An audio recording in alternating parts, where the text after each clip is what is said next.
மறக்காமல் இந்த சேனலை சப்ஸ்கிரைப் பண்ணுங்கள், பக்கத்தில் இருக்கிற பெல் பட்டனை கிளிக் பண்ணுங்கள். அனைவருக்கும் வணக்கம். கடந்த காணொளியில் நாங்கள் 1979ஆம் ஆண்டு தொடக்கம் 1987ஆம் ஆண்டு வரை இருக்கிற கேள்விகள் பார்த்துனாங்க. இன்றைக்கு நாங்கள் பார்க்க போகிறோம் என்னென்னு சொன்னால், அதில் மீதம் இருக்கிற கேள்விகளை பற்றி தான் நாங்கள் MCQ விளக்கம் பார்க்க போகிறோம். ஸோ ஒவ்வொரு கேள்விகளாக நாங்கள் விளக்கமாக பார்ப்போம். அதில் தொடரும் 87ஆம் ஆண்டிலேயே இன்னொரு கேள்வி. சீரான கோல் ஒன்று படத்தில் காட்டப்பட்டவாறு அதனது முனைகளில் ஒன்று பாத்திரம் ஒன்றின் சுவருடன் பிணைக்கப்பட்டதாயும் அடுத்த முனை நீருக்குள் அமிழ்த்தப்பட்டதாயும் உள்ளது. பிணைப்பின் பின் கிடை அச்சை பற்றி இக்கோள் சுயாதீனமாக சுழலக்கூடியதாக உள்ளது. சமநிலையில் இக்கோளின் அரைவாசி நீருக்குள் அமிழ்ந்துள்ளது. இக்கோளினது திரவியத்தின் சார் அடர்த்தி யாதென்று சொல்லி கேட்குறாங்க. அப்போ இது உங்களுக்கு பிணைப்பின் பின் கிடை அச்சு பற்றி இக்கோள் சுயாதீனமாக சுழலத்தக்கதுன்னு சொல்கிறாங்க. அதே போல் சமநிலையில் இக்கோளின் அரைவாசி நீருக்குள் அமிழ்ந்துள்ளதுன்னு சொல்கிறாங்க. ஸோ இதுக்கு நாங்கள் எப்படி ஐடியா எடுக்கலாம்னு சொல்லி பார்ப்போம்.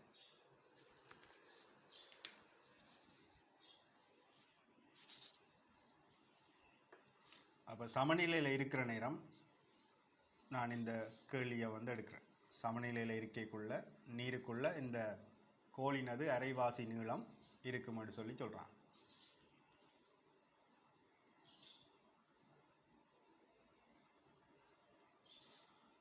அப்போ இந்த கோளினது குறுக்கு வெட்டு பரப்பை நான் A என்று எடுக்கிறேன். மொத்த நீளத்தை 2L என்று எடுத்தால் இது L, அதே போல் இதுவும் L. அப்போ இதனுடைய நிறை mg-ஆக இருக்க போகுது.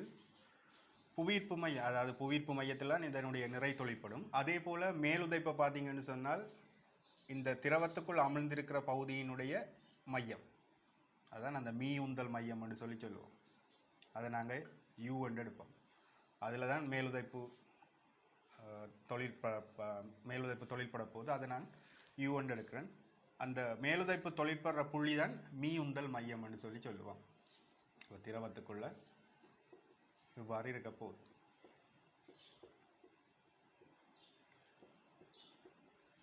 அப்போ நாங்கள் இதில் என்ன செய்வோம்னு சொன்னால், இங்கே இந்த பாத்திரத்தின் சுவரோடு இணைக்கப்பட்டிருக்கிற இந்த புள்ளி பற்றி நாங்கள் திருப்பம் எடுப்போம். அப்போ இந்த புள்ளியை ஓன்னு எடுத்தால் O பற்றி நாங்கள் திருப்பம் எடுக்கிற நேரம் ஏன்னு சொன்னால் சொல்லிக்கிறாங்க, இது சமநிலையில் இருக்கைக்குள்ள அரைவாசி திரவத்துக்குள்ளே இருக்குன்னு சொல்லி. அப்போ சமநிலையில் நாங்கள் விசை திருப்பத்தை பாவிப்போம் அல்லது திருப்புதலன் தத்துவத்தை பாவிச்சோம்னு சொன்னால் எங்களுக்கு mg இதுக்குரிய செங்குத்து தூரம் என்னவாக இருக்க போகுது? இப்போ நிலைக்குத்து அச்சோட தீட்டா கோணமாக இருந்தால் இந்த mgக்கு L sin தீட்டாவாக இருக்க போகுது. இந்த mg நிலைக்குத்தாக கீழ் நோக்கி தொழிற்படுது. இதுக்குரிய செங்குத்து தூரம் ரெண்டு வரும்போது நிலைக்குத்து அச்சோட இந்த தீட்டா கோணமாக்குதுன்னு சொல்லி நான் தான் எடுக்கிறேன். சரி, அப்போ இங்கே பிரிப்பு செய்கிற நேரம் இது ஒரு செங்கோண முக்கோணியாக இருந்தால் இது தீட்டான்னு சொன்னால் இது தீட்டா. ஆகவே இங்கே L sin தீட்டாவாக இருக்கும். ஆகவே mg L sin theta minus இந்த யூக்குரிய செங்குத்து தூரம். அப்போ பாருங்கள், இது அரைவாசி உள்ளுக்குள்ள அமிழ்ந்திருக்குன்னு சொன்னால் இதனுடைய அரைவாசி என்னவா இருக்க போகுது? இவ்வளவும் L-ஆக இருக்குமா இருந்தால் இது L/2 இருக்கும். இந்த அரைவாசி L/2. ஆகவே இப்போ இந்த நீளம் என்னவா இருந்திருக்கணும்? இது தீட்டான்னு சொன்னால் இதுவும் நிலைக்குத்து அச்சு. அப்போ ரெண்டு சமாந்தர அச்சை ஒரு குறுக்கோடி வெட்டுறதால் உருவாகிற இந்த கோணம் இது தீட்டான்னு சொன்னால் இதுவும் தீட்டாவாகத்தான் இருக்கும். ஆகவே இதுவும் தீட்டா. அப்போ இது தீட்டாவாக இருக்குமா இருந்தால் L/2 sin தீட்டா. இதில் O பற்றி திருப்ப முடிக்கக்குள்ள கவனிச்சுக்கொள்ளுங்க, இவ்வளவும் எனக்கு L sin தீட்டான்னு வந்தது.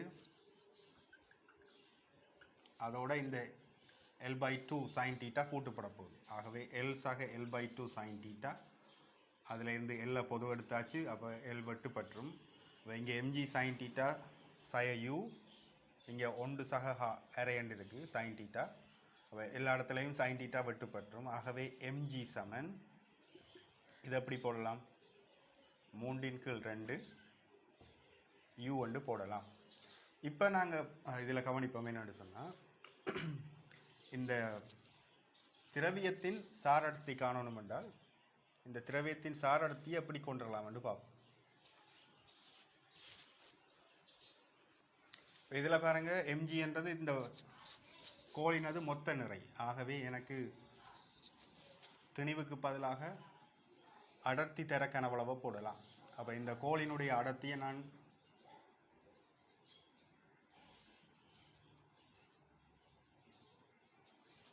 ரோ 1 என்று வைக்கிறேன். இந்த கோளினுடைய அடர்த்தியை ரோ 1 என்று வைக்கிறேன்.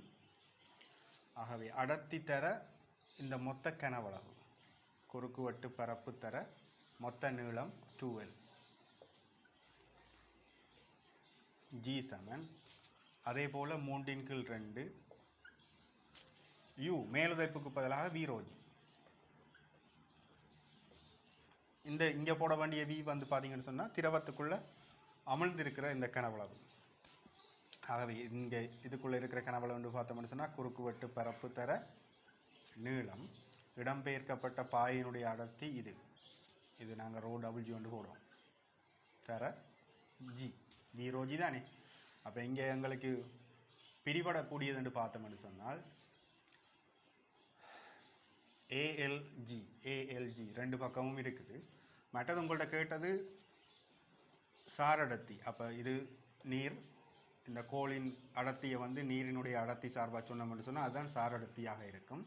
ஆகவே இங்கே 3/2 இங்கால இருக்கிற 2 போய் இங்கால பிரிக்க போகுது. ஆகவே 3/4 வரப்போகுது. Rho 1/ρ WG. அந்த கோளினது சாரடர்த்தி வந்து 3/4 இருக்கும்.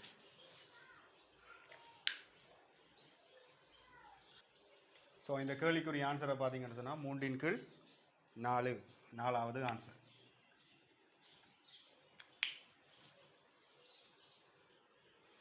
அடுத்த கேள்வியை பாருங்கள். 900 கிலோகிராம் மீட்டர்-3 அடர்த்தியுடைய பனிக்கட்டி குற்றி ஒன்று 1000 கிலோகிராம் மீட்டர்-3 உடைய அடர்த்தியுடைய நீரில் மிதக்கிறது. 2 கிலோகிராம் நிறையுடைய பறவை ஒன்று இப்பனிக்கட்டி குற்றியின் மீது அமிழ்ந்து விடாமல் அமர்வதற்கு இக்குற்றி கொண்டிருக்க வேண்டிய இழிவு கனவளவு யாது? அப்போ இப்போ பனிக்கட்டி குற்றிக்கு மேலே வந்து ஒரு பறவை ஒன்று வந்து இருக்க போகுது. அந்த பறவை இருக்கிற நேரம் வந்து அந்த பனிக்கட்டி குற்றி வந்து என்ன செய்யக்கூடாதுன்னு சொன்னால் அமிழ்ந்து விடாமல் இருக்கணுமா. அப்போ மட்டுமட்டாக அமிழ்த்துற கணத்தை வந்து நாங்கள் கருத்தில் கொண்டோம்னு சொன்னால் அது அந்த பனிக்கட்டி குற்றி கொண்டு இருக்க வேண்டிய இழிவு கனவளவு அதை நாங்கள் கண்டுபிடிக்கக்கூடிய மாதிரி இருக்கும். இப்போ இதுதான் பனிக்கட்டி குற்றி என்று சொன்னால் மட்டுமட்டாக ரைட், அந்த திரவம் மட்டத்தோடு மட்டுமட்டாக இருக்கக்கூடிய மாதிரி எடுப்போம். இந்த இழிவு கனவளவு தானே கேட்டது, அமிழ்ந்து விடாமல் இருக்கக்கூடிய மாதிரி. இப்போ இதில் ஒரு குருவி ஒன்று இருக்கிற மாதிரி இருக்கும்.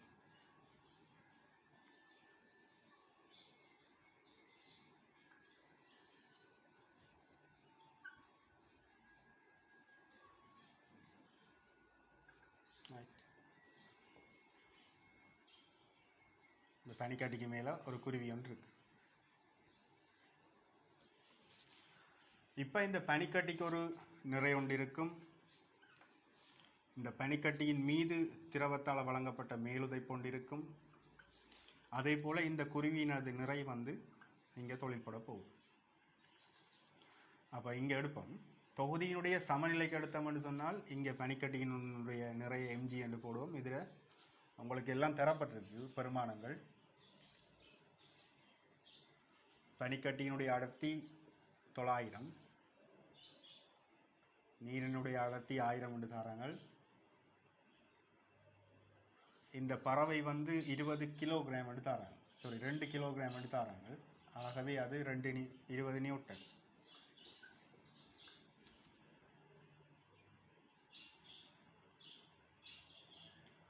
அப்போ இந்த தொகுதியின் சமநிலைக்கு என்று எடுத்தோம்னு சொன்னால் இங்கே எப்படி வரப்போகுதுன்னு சொன்னால் மேல் நோக்கி எடுத்தோம்னு சொன்னால் U சய mg மைனஸ் 20 சமன் 0 தொகுதியின் சமநிலைக்கு. இப்போ இந்த மேலுதைப்புக்கு பதிலாக நாங்கள் V போட போகிறோம்.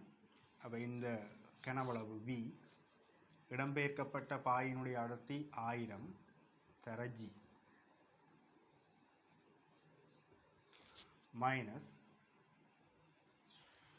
இந்த mgக்கு பதிலாக திணிவுக்கு பதிலாக நாங்கள் அடர்த்தி தர கனவளவை போடலாம். அப்போ எங்களுக்கு இதில் அடர்த்தி தரப்பட்டிருக்கு பனிக்கட்டியினுடைய அடர்த்தி 900 கனவளவு V மைனஸ் 20 இங்கே ஒரு G ஒன்று இருக்குது அது சமன் 0. அப்போ இதில் பாருங்கள் 1000 V இங்கே 900 V 1000 Vயிலிருந்து 900 VGயை கழிக்கிறீங்க. அப்போ 100 VG அது சமன் 20. ஆகவே எனக்கு கேட்டது இழிவு கனவளவு. அப்போ இங்கே 20 கீழ் Gக்கு 10 போட்டால் 10 3. ஆகவே 20 தர 10 3. இப்போ எங்களுக்கு விடை தரப்பட்டிருக்கு பாருங்க அப்படி. ஸோ பின்னங்களில் தரப்பட்டிருக்குது. ஆகவே 20 கீழ் 1000 என்று சொன்னால் எங்களுக்கு இங்கே 1 கீழ் 50 என்று வரப்போகும். இவ்வளவு மீட்டர் கனமாக அமையும்.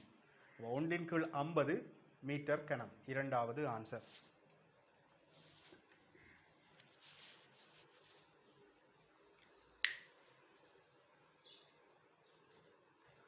ஹேரின் ஆய்கருவி ஒன்றின் குழாய்களில் ஒன்று அடர்த்தி ρW உள்ள நீரிலே அமர்த்தப்பட்டுள்ளது. அதன் மற்றைய குழாய் அடர்த்தி ρx உள்ள ஒரு திரவம் எக்ஸில் அமர்த்தப்பட்டுள்ளது. டீயில் உறிஞ்சல் பிரயோகிக்கப்படும் போது குழாய்களில் உள்ள நீர் திரவ மட்டங்கள் உருவில் காட்டப்பட்டவாறு மேலெழுகின்றன. திரவம் எக்ஸின் அடர்த்தி ρx சமன். ஸோ அப்போ இந்த திரவம் எக்ஸினுடைய அடர்த்தி ρxக்கு தான் ஒரு கோவையை எடுக்க சொல்கிறாங்க. அப்போ இதில் எங்களுக்கு எடுக்கக்கூடிய கோவைகளை நாங்கள் என்ன மாதிரி தொடர்புகளை இங்கே கொண்டு வரலாம்னு சொல்லி பார்ப்போம். இப்போ ஏரின் ஆய்கருவிக்கு எடுக்கிற நேரம் இதுக்குள்ளே வந்து வழி இருக்க போகுது. அப்போ இந்த இதுக்குள்ளே இருக்கிற வழி வந்து ஒரே அமுக்கத்தில் தான் இருக்க போகுது. அப்போ இதில் எந்த புள்ளியில் எடுத்தாலும் அமுக்கம் P என்ற அமுக்கம் தான் எல்லா இடத்துலையும் இருக்க போகுது. ஏண்டா இதுக்குள்ளே ஒரே வழி தான் இருக்குது. மற்றது இதை பார்த்தீங்கன்னு சொன்னால் இங்கே வழிக்கு திறந்துருக்கிறதுனால இதில் இருக்கிற அமுக்கம் வந்து வளிமண்டல அமுக்கம். அதை நான் பை என்று போடுறேன். அதே போல் இப்போ இந்த புள்ளியில் உள்ள அமுக்கத்தை என்னால் எழுத இயலும். இந்த புள்ளியில் உள்ள அமுக்கம் வந்து என்னவா இருக்க போகுதுன்னு சொன்னால் P + H1 ρWG. அதாவது திரவத்துக்குள்ள ஆழம் கூட இந்த புள்ளியிலிருந்து கீழ் நோக்கி வர அமுக்கம் கூடும். அப்போ இந்த திரவ மட்டத்தில் இதில் இருக்கிற புள்ளியில் உள்ள அமுக்கம் சமன் வளிமண்டல அமுக்கமாக இருக்க போகுது. ஆகவே பை சமன் இதில் உள்ள அமுக்கம் P சக H1 ρWG. அதே போல் இப்போ இதில் இந்த கிடைமட்டத்தில் இருக்கிற அமுக்கத்தையும் என்னால் எழுத முடியும்.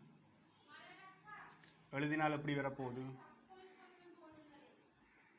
பை சமன் P சக H2 ρx G ஆக இருக்க போகுது. இனி பார்ப்போம். இனி இந்த தொடர்புகள் என்னென்ன தொடர்புகள் இருக்குன்னு பார்ப்போம். ஸோ எல்லாத்துலேயும் ஓகே. இப்போ இதில் நாங்கள் 2 வளிமண்டல அமுக்கத்தையும் சமப்படுத்துகிறோம். இப்போ எங்களுக்கு பை சமன் P சக H2 ρx G இருக்குது. இங்கே பை சமன் P சக H1 ρWG இருக்குது. ஆகவே ரெண்டுலையும் நாங்கள் பை மைனஸ் P என்ற தொடர்பு எடுக்கலாம். ஆகவே H1 ρWG இதில் எடுத்தோம்னு சொன்னால் by minus P Saman H2 ρxG. அப்போ எங்களுக்கு இது ரெண்டையும் இப்போ சமப்படுத்துகிற நேரம் எங்களுக்கு ρxக்கான தொடர்பு தான் கேட்டது. ஆகவே ρx சமன் H1 ρWவின் கீழ் H2 என்று வரும். பாருங்கள், இது ரெண்டையும் சமப்படுத்த போகிறேன். இது பை மைனஸ் பியையும் பை மைனஸ் பியையும் சமப்படுத்துகிற நேரம் எனக்கு ρxக்கான தொடர்பு தான் கேட்டது. ஆகவே இங்கே ரெண்டு பக்கமும் ஜிஜி இருக்குது, வெட்டுப்பட்டும்.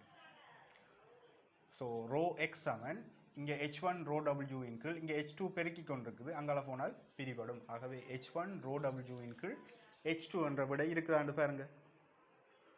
ஓ இருக்குது, ரெண்டாவது விடை. அப்போ இதில் H4 H3 எல்லாம் உங்களை குழப்பறதுக்காக தரப்பட்டுட்ட தரவுகளாக இங்கே நாங்கள் கருதலாம். ஆகவே இந்த கேள்விக்குரிய ஆன்சர் இரண்டாவது ஆன்சராக அமையும். சிறிய பாத்திரம் ஒன்று இன்னுமொரு பாத்திரத்துடன் உட்பகுதியினுள் நீரில் படம் ஏயில் காட்டப்பட்டுள்ளவாறு மிதக்கின்றது.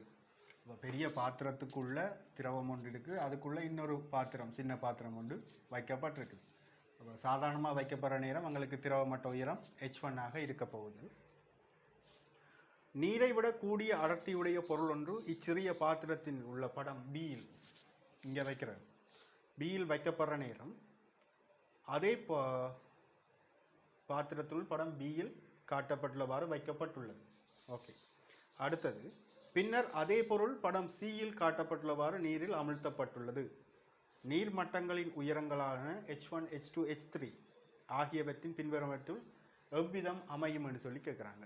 அப்போ இதில் உங்களுக்கு தெரிய வேண்டியது என்னன்னு சொன்னால், இங்கே மேலுதைப்பானது அதனுடைய இடம்பெயர்க்கப்பட்ட பாயினுடைய நிறைக்கு சமன். மற்றது இப்போ இதுக்குள்ள ஆரம்பத்தில் இவ்வாறு சிறிய ஒரு பாத்திரம் ஒன்று இருந்தது. இப்போ அந்த பாத்திரத்துக்குள்ளே குறித்த ஒரு திணிவுடைய பொருள் ஒன்று வைக்கப்படுதுன்னு சொன்னால், இப்போ இந்த திணிவு வந்து அதிகரிப்பு ஏற்பட்டிருக்குது. ஆகவே இதுக்குள்ள அமலப்போகிற இந்த பாத்திரத்தினுடைய நிறை வந்து அதிகமாக போகுது. ஆகவே இந்த அமிழ்ந்திருக்கிற பகுதியினுடைய நிறைக்கு சமனான நிறையுடைய பாயைத்தான் இடம்பெயர்க்கும் என்று சொன்னால், இங்கே h1 பார்க்க h2 கூடியிருக்க போகுது. அதே போல் நாங்கள் இதிலையும் எடுத்தோம்னு சொன்னால், படம் சி எடுத்தோம்னு சொன்னால், சாதாரணமாக இப்படி இருக்கிற ஒரு அமைப்புக்குள்ளே நாங்கள் ஒரு பொருளை போட்டால் என்ன நடக்கும்? இப்போ சாதாரணமாக நாங்கள் ஒரு டம்ளர் கிளாஸுக்குள்ளே திரவத்தை எடுத்துட்டு அதுக்குள்ளே நாங்கள் ஒரு கல்லையோ அல்லது நாணய குட்டியோ போட்டால் என்ன நடக்கும்? இங்கே திரவம் உயரும். அதே போல் தான் நீங்கள் இப்படி ஒரு அமைப்புக்குள்ளே இப்படி ஒரு திணிவை நாங்கள் போட போகிறோம். அப்போ இந்த திணிவு முற்றாக உள்ளுக்குள்ளே அமிழ்ந்திருக்குன்னு சொன்னால், இதுக்கு இந்த கனவளவுக்கு சமனான கனவளவுடைய திரவம் இடம்பெயர்க்கப்பட்டிருக்கும். ஆகவே இப்போ இந்த h3யும் வந்து என்னவா இருக்க போகுதுன்னு சொன்னால், h1 பார்க்க பெரிதாகத்தான் இருக்க போகுது. அப்போ இதில் எங்களுக்கு தெரிய வேண்டியது என்னென்னு சொன்னால், இப்போ h2 பெரிது h1, அதே போல் h3 பெரிது h1. இது நாங்கள் சாதாரணமாகவே சொல்லக்கூடிய ஒரு தன்மை தான் இது. இப்போ இதில் நாங்கள் கவனிக்க வேண்டியது, இந்த h2வும் h3யும் இதில் யார் பெரிய பெருமானமாக இருப்பார்? இதை பார்த்தீங்கன்னு சொன்னால், பி என்ற அமைப்பில் பார்த்தீங்கன்னு சொன்னால், இந்த பாத்திரத்துக்குள்ளே இந்த திணிவு வைக்கப்பட்டிருக்குன்னு சொன்னால், இப்போ அமிழ்ந்திருக்கிற இந்த பகுதியினுடைய திணிவு அதிகரிச்சிட்டு, அப்போ இந்த நிறைக்கு சமனான நிறையுடைய திரவம் தான் இடம்பெயர்க்கப்படும் என்று சொன்னால், இங்கே அமிழ்ந்திருக்கிற திணிவு கூட, இந்த பகுதி கூடவாக இருக்குது, இந்த திணிவும் கூடவாக இருக்க போகுது. ஆகவே இங்கே இடம்பெயர்க்கப்படுற பாயினுடைய அளவு வந்து கூடுதலாக இருக்க போகுது. ஆகவே h3 பார்க்க h2 தான் பெரிதாக இருக்கும். ஏனென்று சொன்னால், இந்த திரவத்துக்குள்ள முற்றாக இந்த சிறிய திணிவு வந்து அமிழ்ந்திருக்குது என்று சொன்னால், இவர் தன் கனவளவுக்கு சமனான கனவளவைத்தான் இடம்பெயர்க்குது. இப்போ அப்போ இந்த நீளத்தில் வந்து சிறிய ஒரு மாற்றம் தான் ஏற்பட்டிருக்குமே தவிர அவ்வளவு பெரிய மாற்றம் ஏற்பட்டிருக்காது. ஆனால் இங்கே திணிவென்று கருதும் போது தனது திணிவுக்கு சமனான, அதாவது நிறைக்கு சமனான நிறையுடைய பாயைத்தான் இடம்பெயர்த்திருப்பார். ஆகவே எனக்கு இங்கே இந்த ரெண்டு தொடர்பிலையும் வச்சுக்கொண்டு சொல்லலாம், h2 greater than h3 greater than h1. So இப்படி ஒரு விடை இருக்காண்டு பார்ப்போம். இரண்டாவது ஆன்சர். அப்போ இதுக்கு நாங்கள் வந்து சமன்பாடுகள் எடுத்து தான் நிறுவனம், அதை கணிக்கணுமெண்டு இல்லை. இது வந்து நாங்கள் பார்த்த உடனே சொல்லக்கூடிய ஒரு விடயம். இப்போ நாங்கள் முதல் செய்த கேள்விகளில் பார்த்தனாங்க, ஒரு திரவத்தில் ஒரு பொருள் மிதக்குதுன்னு சொன்னால், அந்த மிதக்கிற அந்த பொருள் வந்து அமிழ்ந்திருக்கிற பகுதியினுடைய நிறைக்கு சமனான நிறையத்தான் இடம்பெயர்க்கும். முற்றாக அமிழ்ந்துட்டேன்னு சொன்னால் தனது கனவளவுக்கு சமனான கனவளவுடைய திரவத்தை தான் இடம்பெயர்க்கும் சொல்லி பார்த்தனாங்க. ஸோ அப்படி பார்த்துருக்க நேரம் இந்த திரவ மட்டத்துக்கு கீழே இருக்கிற இப்போ மொத்த திணிவை பார்த்தீங்கன்னு சொன்னால் அதிகம் என்ன இங்கே இதுக்குள்ளே பார்த்தீங்கன்னு சொன்னால் ஆரம்பத்தில் இருந்த இந்த திணிவு தான் இங்கே இருக்க போகுது. ஆனால் இந்த திணிவை வந்து இப்போ திரவத்துக்குள்ளே முற்றாக அமிழ்த்த வைக்கிறோம்னு சொன்னால் சிறியளவு அதிகரிப்பு தான் ஏற்படுமே தவிர அது இதோட ஒப்படைக்கல, h2ஓட ஒப்படைக்கல h3 வந்து சிறியதாக தான் இருக்கும். சரி, அப்போ இது வந்து நாங்கள் மனசாலேயே பார்த்து சொல்லக்கூடிய ஒரு தொடர்பு தான் இது. 200 கிலோகிராம் மீட்டர் மைனஸ் கியூப் அடர்த்தியுடைய ஒரு பொருளை கொண்ட ஆக்கப்பட்ட தக்கை ஒன்று 1000 கிலோகிராம் மீட்டர் மைனஸ் கியூப் அடர்த்தியுடைய நீரில் மிதக்கிறது. இத்தக்கையினது நீரில் அமுலாத கனவளவின் பின்னம். அப்போ இதில் நீரில் அமுலாத கனவளவின் பின்னம் என்று சொல்லி கேட்குறாங்க. அப்போ நான் என்ன இதை காண்றதுக்கு ஈஸியாக நான் அமுலாத கனவளவை வந்து V1 என்று எடுக்கிறேன், அமுழ்ந்த கனவளவை V2 என்று எடுக்கிறேன். இப்போ இதில் நிறைய mg மேலுதைப்பு U-ஆக இருக்க போகுது. திரவத்தினுடைய அடர்த்தி 1000, இதனுடைய அடர்த்தி 200 தரப்பட்டிருக்குது. அப்போ இப்போ இந்த பொருளினுடைய சமநிலைக்கு எடுத்தோம்னு சொன்னால் எங்களுக்கு மேலுதைப்பு சமன் இடம்பெயர்க்கப்பட்ட பாயினுடைய நிறை. இப்போ மேலுதைப்பண்டு வரும்போது இங்கே வீரோஜி என்றது இப்போ இதுக்குள்ளே அமர்ந்திருக்கிற கனவளவு V2, இடம்பெயர்க்கப்பட்ட பாயினுடைய அடர்த்தி 1000 தர G. திணிவு, இந்த தக்கையினுடைய மொத்த திணிவண்டு பெறும்போது மொத்த கனவளவு V1 சக V2 கனவளவு தர அடர்த்தி 200 தர G வந்து 10. அப்போ ரெண்டு பக்கமும் 10 நாங்கள் இல்லாமல் செய்யலாம். அப்போ இங்கே எனக்கு இருக்க போகிறது V2, அதாவது 10 V2 இருக்க போகுது. இங்கே 2 V1 சக V2 இருக்கு. அப்போ இங்கே எனக்கு கேட்டது என்னது?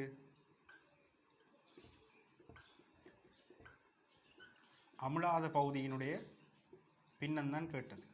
அப்போ நான் இப்போ இதில் 1/5, அதாவது V2 கீழ் V1 சக V2 வந்து 1/5 என்று கண்டுபிடிச்சிட்டேன். ஆகவே அமுலாத பகுதி என்று பார்த்தோம்னு சொன்னால் V1ஐயும் V2ஐயும் கூட்டும்போது எனக்கு இது ரெண்டும் பிரிவடைக்குள்ளே 1 வரும்.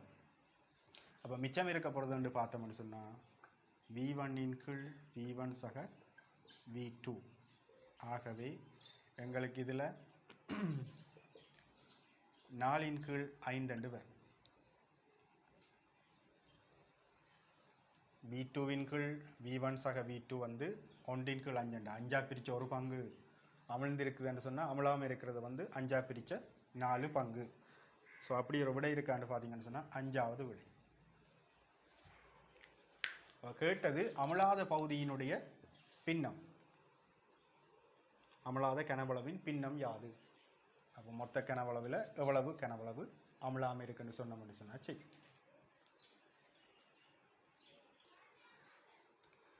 W நிறையை கொண்ட மெல்லிய சுவருடைய உருளை வடிவ சாடி ஒன்று நீரை கொண்ட பெரிய பாத்திரம் ஒன்றினுள் படத்தில் காட்டப்பட்டுள்ளவாறு தலைகீழாக மிதக்கின்றது. இச்சாடியினுள்ள அமுக்கமானது, இதுக்குள்ளே உள்ள அமுக்கத்தை பற்றி தான் கேள்வி. சாடிக்குள்ளே இருக்கிற அமுக்கம், இதுக்குள்ளே P என்ற அமுக்கம் இருக்குன்னு சொன்னால் இப்போ இந்த P என்ற அமுக்கத்தை எப்படி கொண்டுடலாம்னு சொல்லி பார்ப்போம். அப்போ இங்கே நாங்கள் இந்த திரவ மட்டத்திலிருந்து இந்த திரவ மட்டத்துக்கான உயரத்தை நாங்கள் H என்று எடுப்போம். வளிமண்டல அமுக்கம் வெளியில் பையாக இருக்க போது இதனுடைய அடர்த்தியை நாங்கள் ரோ ஒன்று எடுப்போம். ஆகவே இந்த ஒரே கிடைமட்டத்தில் இது திரவ மட்டம் ஒரே கிடைமட்டமாக இருக்கிற நேரம் இந்த புள்ளியில் உள்ள அமுக்கமும் இதுவும் திரவம் நீர் தானே. அப்போ இந்த புள்ளியில் எடுத்தால் இது இந்த வழியும் இந்த இடைமுகமும் சந்திக்கிற இந்த நீரும் சந்திக்கிற இந்த ஒரு இடைமுகம். அப்போ இந்த புள்ளியை வந்து நான் நீருக்கான இடைமுகமாக அடுத்த நான் இருந்தால் இந்த கிடைமட்டத்தில் இருக்கிற அமுக்கத்தை என்னால் கண்டுபிடிக்க இயலும். இப்போ இந்த இடத்துல உள்ள அமுக்கம் என்னவாக இருக்க போகுதுன்னு சொன்னால் பை ப்ளஸ் மொத்த அமுக்கம் H ரோ G ஆக இருக்கும். அப்போ இந்த அமுக்கம் யாருக்கு சமனாக இருக்க போகுதுன்னு சொன்னால் உள்ளே இருக்கிற இந்த P என்ற அமுக்கத்துக்கு சமனாக இருக்க போகுது. அப்போ இதில் இருந்து கேட்ட கேள்வியின் படி பார்த்தோம்னு சொன்னால் இந்த P என்ற அமுக்கம் என்னென்னத்தில் தங்கி இருக்குன்னு சொல்லித்தான் கேட்குறாங்க. அப்படி எடுக்கக்குள்ள இங்கே pi plus H rho G என்று வரப்போகுது. இந்த பாத்திரத்தினுடைய குறுக்கு வெட்டு பரப்பை நாங்கள் A என்று எடுப்போம். அதே போல் இந்த பாத்திரத்தினுடைய நிறை தரப்பட்டிருக்குது W என்று சொல்லி. அப்போ இந்த பாத்திரத்துக்குள்ள திரவம் உட்புகுந்தாலும் என்ன நடக்கும்?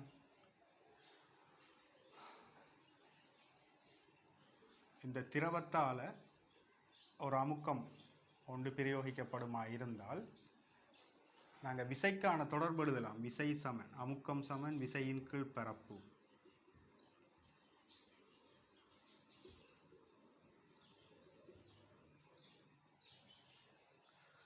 அப்போ இங்கே விசையாக தொழிற்பட போகிறது பார்த்தீங்கன்னு சொன்னால் பாத்திரத்தினுடைய நிறை தொழிற்படும் டபுள்யூ. அப்போ குறுக்குவெட்டு பரப்பு ஏ. ஸோ பி சமன் டபுள்யூ ஓவர் ஏ. இப்படி ஒரு தொடர்பையும் நாங்கள் எடுக்கக்கூடிய மாதிரி இருக்கும். அப்போ இதன்படி அவன் தந்துக்கிற தரவுகளை பார்ப்போம். நிறை டபுள்யூவில் மாத்திரம் தங்கி இருக்கும்ன்றது சரியானதாக இருக்காது. ஏன்னு சொன்னால் இங்கே இந்த கணியங்கள் சம்மந்தப்படுது. ரெண்டாவது கூற்ற பாருங்க, நிறை டபுள்யூவிலும் சாடியின் குறுக்குவெட்டு பரப்பிலும் மாத்திரம் தங்கி இருக்கும். ஸோ அதுவும் இங்கே சரியில்லை. நிறை டபுள்யூவிலும் சாடியின் குறுக்குவெட்டு பரப்பு மற்றது வளிமண்டல அமுக்கம். அப்போ இங்கே வளிமண்டல அமுக்கத்தில் தங்கி இருக்க போகுது, குறுக்குவெட்டு பரப்பில் தங்கி இருக்க போகுது, சாடியினுடைய நிறையிலையும் தங்கி இருக்கும். வளிமண்டல அமுக்கம் சாடியினது உயரம் நீரின் அடர்த்தி ஆகியவற்றில் மாத்திரம் தங்கி இருக்கும். நிறை டபுள்யூ நீரின் அடர்த்தி வளிமண்டல அமுக்கம் ஆகியவற்றில் மாத்திரம் தங்கி இருக்கும். ஸோ இப்போ இதில் எங்களுக்கு தேவை இந்த உள்ள அமுக்கம் சம்பந்தமானது தானே. அப்போ இங்கே வளிமண்டல அமுக்கம் ஒன்று சம்மந்தப்பட போகுது, மற்றது டபுள்யூ சம்மந்தப்பட போகுது, அதே போல் குறுக்குவெட்டு பரப்பு சம்பந்தப்படும். அப்போ இதில் எங்களுக்கு சரியான ஆன்சர் ரெண்டு பார்த்தோம்னு சொன்னால் மூன்றாவது ஆன்சர் தான் இதுக்கு பொருத்தமானதாக அமையும்.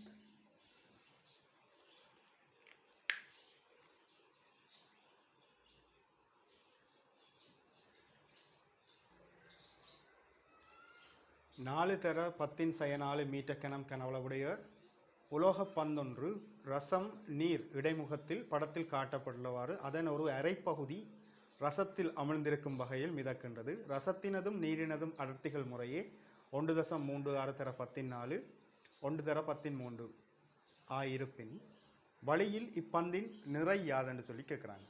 அப்போ இதில் பாருங்கள், ரெண்டும் வேறு வேறு திரவங்கள். அப்போ எங்களுக்கு இதில் வழங்கப்பட போகிற மேலுதை பண்டு பார்த்தோம்னு சொன்னால் U1 U2 எடுப்போம்.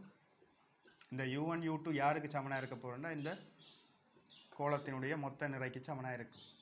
அப்போ இங்கே எங்களுக்கு தொகுதியினுடைய சமநிலைக்கு U1 சக U2 சமன் mgயாக இருக்கும். இப்போ இதில் மொத்த கனவளவு 4 தர 10⁻⁴, அரைவாசி இதுக்குள்ளே அமிழ்ந்திருக்குன்னு சொல்லி சொல்கிறாங்க. ஆகவே நாங்கள் இப்போ இதில் U1க்கு பதிலாக எழுதலாம் என்னது V ρg. ஆகவே V/2 ரோ ஒன்று பார்த்தோம்னா இடம்பெயர்க்கப்படுறது திரவத்தின் நீரினது அடர்த்தியாக இருக்க போது தரஜி சக. அதே போல் U2க்கு எழுதினால் இது வந்து ரசத்துக்குரியது. இங்கேயும் V/2 தர 13.6 தர 13 சொல்லலாம், 13,600 G. அது சமன் mgயாக இருக்க போகுது. அப்போ எல்லாத்துலேயும் Gயே வெட்டலாம். அதே போல் இப்போ எனக்கு கனவளவு தெரியும். கனவளவு பெருமானம் 4 சொன்னால் V/2 வந்து 2ஆக இருக்க போகுது. இப்போ இதில் பொது எடுக்கக்கூடியதுன்னு பார்த்தோம்னு சொன்னால் 2 தர 10⁻⁴ பொது எடுக்கலாம். அதே போல் இங்கே 13 இருக்குது, பொது எடுக்கலாம். மிச்சம் இருக்க போகிறதுன்னு பார்த்தோம்னா இங்கே 1, இங்கே 13.6, அப்போ 14.62 வரும். அது சமன் m ஆக இருக்க போகுது. அப்போ இதை நாங்கள் இப்போ சுருக்குவமாக இருந்தால் m சமன் இங்கே 10⁻⁴, இங்கே 13 10⁻1 மிச்சமாக இருக்க போகுது. 1.46 1.46 வந்து நாங்கள் இப்போ 2ஆல் பெருக்கணும். 2 12 2 8 1 9 2 2. ஆகவே எனக்கு m ஆனது 2.92 கிலோகிராம் என்று வரும். நான் சுருக்கினோம்னு சொன்னால் எங்களுக்கு திணிவு வழியில் திணிவு தான் கேட்டது. 2.92. ஆகவே மூன்றாவது ஆன்சர்.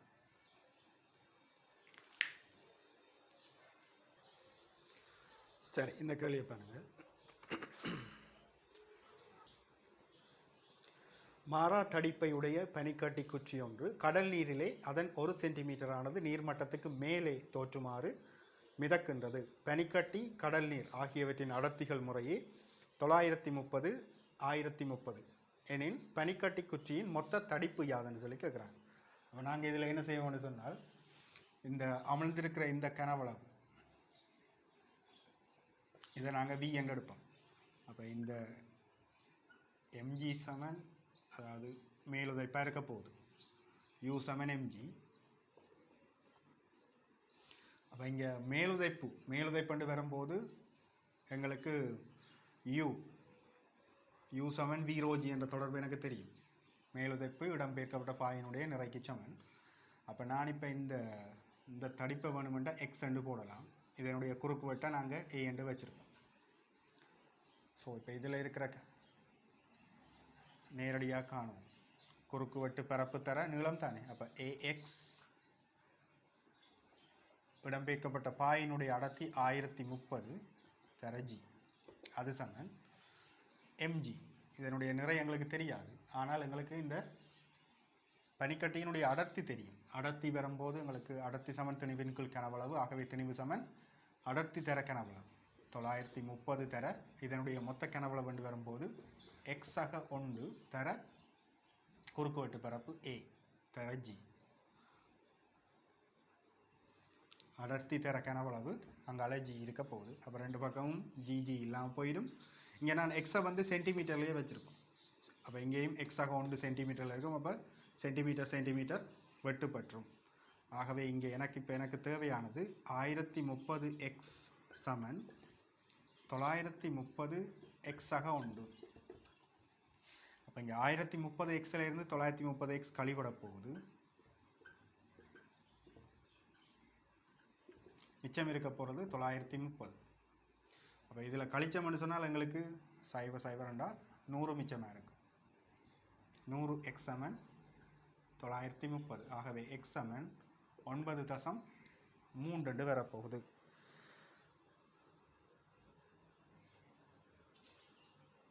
ஸோ பனிக்கட்டி குற்றியின் மொத்த தடிப்பு கேட்டது. அப்போ எக்ஸ் வந்து 9.3, மொத்த தடிப்பு எக்ஸாக 1. ஆகவே 9.3ஓட 1 கூட்டுப்படுற நேரம் 10.3 சென்டிமீட்டர் என்று வரப்போகுது. ஸோ 10.3 சென்டிமீட்டர் முதலாவது ஆன்சர்.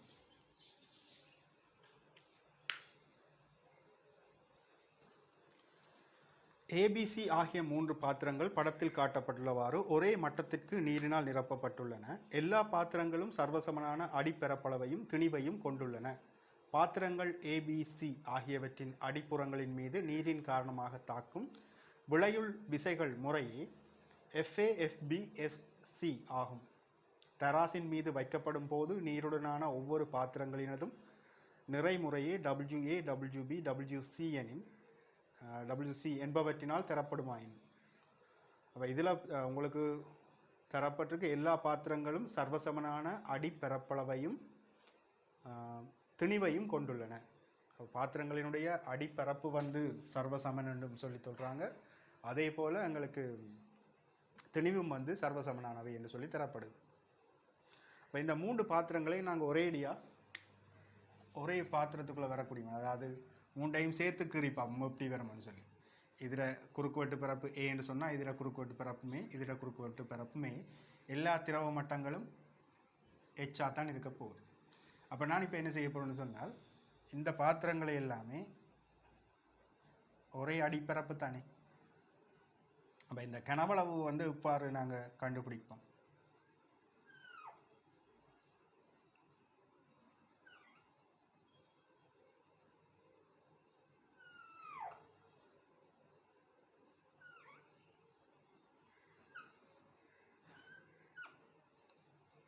எல்லாத்துலேயும் ஒரே மட்டத்தில் தான் திரவம் விடப்பட்டிருக்கு.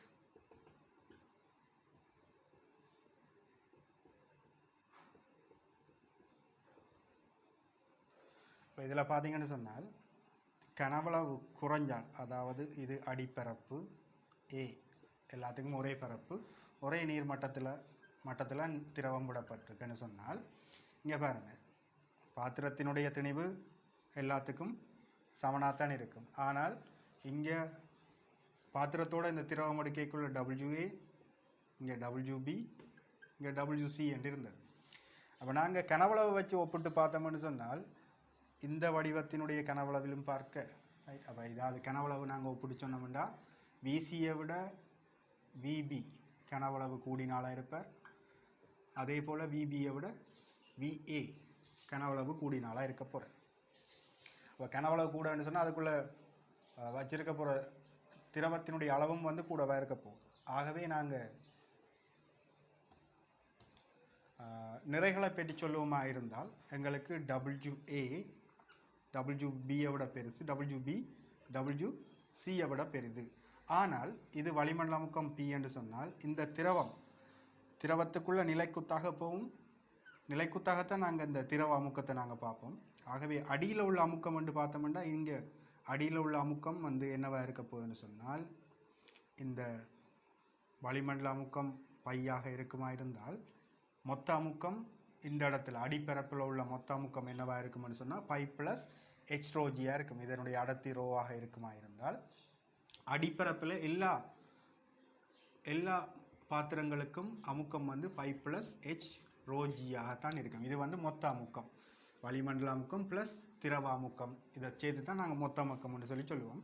ஆகவே பாத்திரத்தினுடைய அடியில் வந்து எல்லா பாத்திரங்களுக்கும் ஏனென்றா எல்லா திரவ மட்டங்களும் வந்து ஒரே மட்டத்தில் தான் எடுக்கப்பட்டிருக்குன்னு சொல்லப்பட்டிருக்குது. மற்றது திரவ அமுக்கங்கள் நாங்கள் அளக்கிற நேரம் இப்போவும் நிலைக்குத்தாகத்தான் நாங்கள் இந்த ஆழங்களை அளந்து கொண்டு போவோம். ஆகவே இங்கே அடிப்பரப்பில் உள்ள அமுக்கம் வந்து நிலைக்குத்தான தூரங்கள் அளக்கிற நேரம் இந்த இடத்துல உள்ள அமுக்கம் பை ப்ளஸ் H ரோஜியாக இருக்கும். ஆகவே இங்கே எனக்கு நிறைய வச்சு சொல்லுவோமா இருந்தால் WA greater than WB greater than WC ஆக இருக்கும். ஆகவே அப்படி ஒரு ஆன்சர் இருக்கான்னு பார்ப்போம். அப்போ இதில் எங்களுக்கு அடிப்பரப்பு சமன் அமுக்கம் சமன்னு சொன்னால் எல்லா இடத்துலையும் இருக்கிற விசைகள் வந்து சமனாக இருக்க போகுது. அடிப்பரப்பில் இருக்கிற விசைகள் வந்து சமனேன், அமுக்கம் சமன் விசையின் கீழ்பரப்பு. ஆகவே F சமன் P தர A. இங்கே அமுக்கம் எல்லா இடத்துலையும் சமன், அடிப்பரப்பும் சமன் என்றதால் FA சமன் FB சமன் FC. இப்படி ஒரு ஆன்சர் எங்கே இருக்குன்னு பார்ப்போம். FA சமன் FB சமன் FC முதலாவது ஆன்சர் இருக்குது, அஞ்சாவது ஆன்சர் இருக்குது, நாலாவது ஆன்சர் இருக்குது. அதே போல் இனி நிறைய வச்சு கொண்டு சொல்லுவோம். WA greater than WB greater than WC என்று சொன்னால் இது எனக்கு அஞ்சாவது ஆன்சர் தான் இப்படி இருக்கு.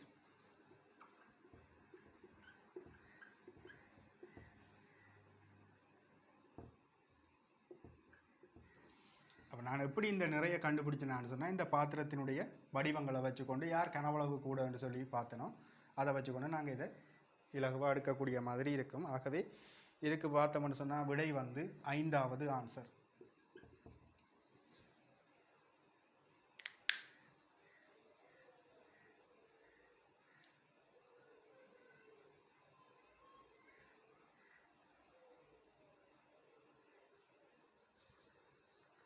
உருளை வடிவ மரக்குற்றி ஒன்று நீரிலே அதன் நீளம் எல்லின் 3/4 ஆனது நீரின் பரப்புக்கு கீழே இருக்குமாறு மிதக்கின்றது.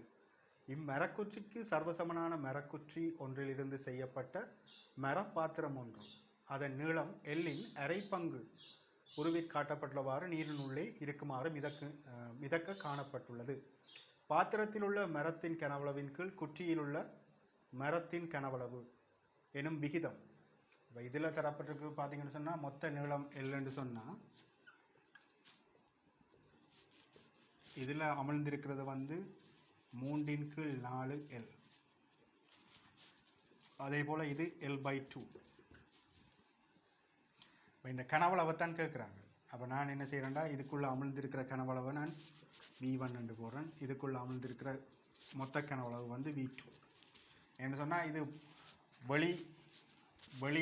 அதாவது வெளியமைப்பு பார்த்தோம்னு சொன்னால் இப்போ பாத்திரம் கொண்டு வரும்போது எங்களுக்கு இந்த கனவளவுக்கு சமனான கனவளவு, அதாவது இந்த இவ்வளவு பகுதியினுடைய திணிவுக்கு நிறைக்கு சமனான நிறையுடைய திரவம் தான் என்ன செய்யும் இடம்பெயர்க்கப்பட்டிருக்கு. பாத்திரம் கொண்டு வரும்போது எனக்கு வெளிப்புற கனவளவு இவ்வளவாக இருக்க போகுது, வலைமேற்பரப்பு மாதிரி இருக்கும். அப்போ இதில் பார்த்தோம்னு சொன்னால் இங்கே எங்களுக்கு இதனுடைய நிறை mg என்று எடுப்போம். இந்த கேள்வியை பொறுத்த வரைக்கும் பார்ப்போம். இந்த மொத்த குற்றியினுடைய கனவளவை நான் குறுக்கு வெட்டு பரப்பு தர மொத்த நீளம் L என்று போட்டு V சமன் AL என்று வச்சுக்கிறேன். இந்த மரக்குற்றியினுடைய கனவளவு, இந்த மரக்குற்றியினுடைய அடர்த்தியை வந்து நான் இப்போ ρ1 என்று வைக்கிறேன். அதே போல் இடம்பெயர்க்கப்பட்ட திரவம் அது வந்து ரோன்னு வைப்போம். இப்போ இதில் இருக்கிற மரக்குற்றியினுடைய திணிவுக்கான தொடர்பை வந்து நான் எழுதலாம். அடர்த்தி சமன் மரக்குற்றிக்கு, சரியா, மரக்குற்றிக்கு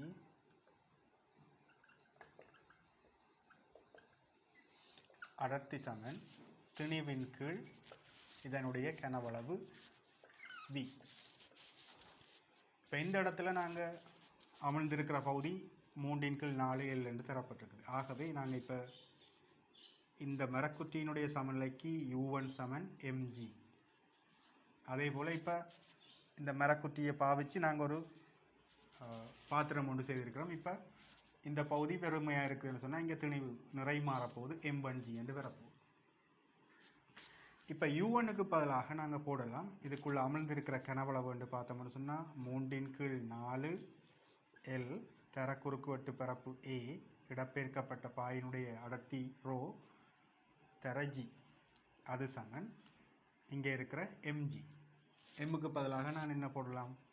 இந்த மொத்த கனவளவு v, இந்த அடர்த்தி ρ1 g. இந்த ρ1ன்றது இந்த மரக்குற்றியினது அடர்த்தியை குறிக்குது. ஆகவே நாங்கள் இப்போ gg வெட்டுப்பற்றும்.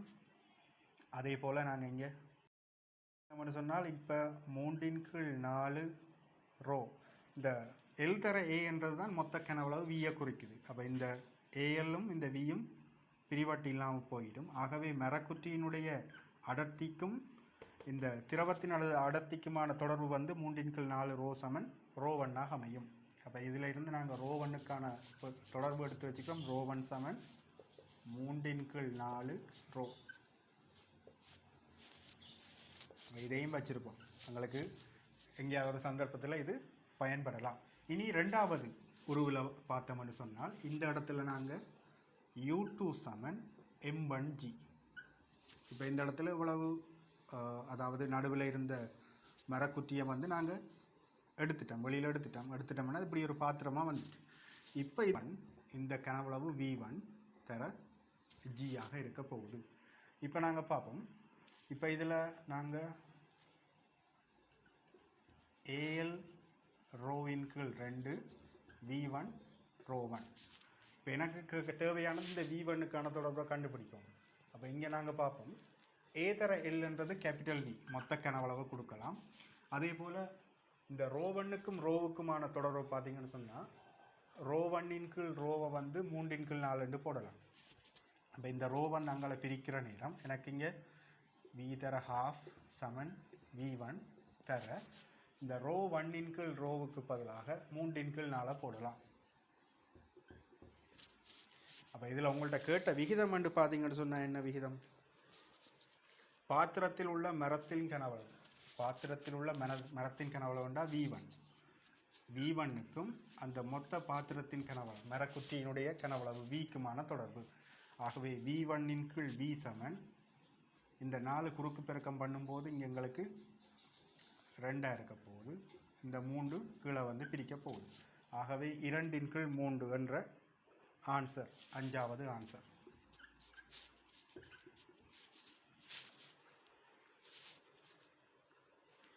இதுக்குரிய ஆன்சரை பார்த்தீங்கன்னா 2/3 என்று வரப்போகுது. வளிக்குமிழ்களை தன்னுள் கொண்டிராத 10⁴ மீட்டர் கனம் நீரை கொண்டுள்ள மெல்லிய பொலித்தீன் பையொன்று பாரமற்ற இழையொன்றினால் கட்டப்பட்டு படத்தில் காட்டப்பட்டவாறு நீர் தொட்டியொன்றினுள் தாழ்த்தப்படுகிறது. நீரின் அடர்த்தி 10⁻³ கிலோகிராம் மீட்டர் மைனஸ் கியூப் ஆயின் இவ் இழையில் உள்ள இழுவை யாது? ஸோ அப்போ இதுக்குள்ளே இருக்கிறதும் நீராகத்தான் இருக்க போகுது. அப்போ இங்கே இழுவை நாங்கள் டி என்று எடுப்போம், மேலுதைப்பு யூவாக இருக்க போகுது, மொத்த நிறை mg. அப்போ இந்த தொகுதியின் சமநிலைக்கு என்று எடுத்தோம்னு சொன்னால் T சக U சய mg சமன் 0. ஆகவே T சமன் mg மைனஸ் u. அப்போ இதில் பார்த்தோம்னு சொன்னால் mg நிறை வந்து என்னவாக இருக்க போகுதுன்னு சொன்னால் இதனுடைய கனவளவு தர அடர்த்தி. இப்போ இதுக்குள்ளே இருக்கிறது வந்து நீர் என்றபடியாக இந்த கனவளவு வந்து 10⁴ தர அதனுடைய அடர்த்தி என்று பார்த்தோம்னா நீரின் அடர்த்தி 1000 g மைனஸ் இப்போ v⁻g இடம்பெயர்க்கப்பட்ட பாயினுடைய கனவளவு 10⁴ இடம்பெயர்க்கப்பட்ட பாயினுடைய அடர்த்தி 10/3 தர G 10.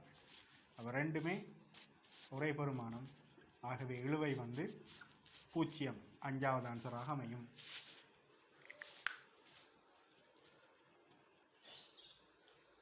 நீட்ட முடியாத இழை ஒன்றின் நுனி ஒன்றுடன் ஒன்று உருளை வடிவ தக்கை ஒன்றினது அடியில் மையத்துடன் இணைக்கப்பட்டுள்ளது. இழையின் மற்றைய நுனியானது உருவில் காட்டப்பட்டுள்ளவாறு பாத்திரம் ஒன்றின் அடியுடன் கட்டப்பட்டுள்ளது.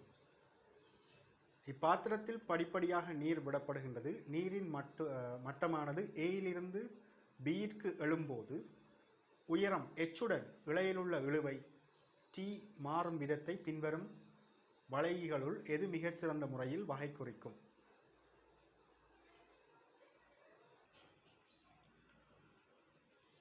இப்போ இவர் சாதாரணமாக இந்த நிலையில் இருக்கிற நேரம் இங்கே நடக்க போகுதுன்னு சொன்னால் இவர் வந்து திரவத்தில் மிதக்கிற மாதிரி இருக்க போகுது. ஸோ திரவத்தில் மிதக்கிற நேரம் வந்து இங்கே எங்களுக்கு ஆரம்பத்தில் இழையில் வந்து இழுவை ஆரம்பத்தில் குறித்த ஒரு தூரம் வரைக்கும் இருக்காங்க. ஏன்னு சொன்னால் சிறிய சிறிய பகுதிகளாக திரவத்துக்குள்ளே உள்ளுக்குள்ளே இந்த திரவ மட்டம் உயரப்போகுதுன்னு வச்சோம் வைப்போம்னு சொன்னால்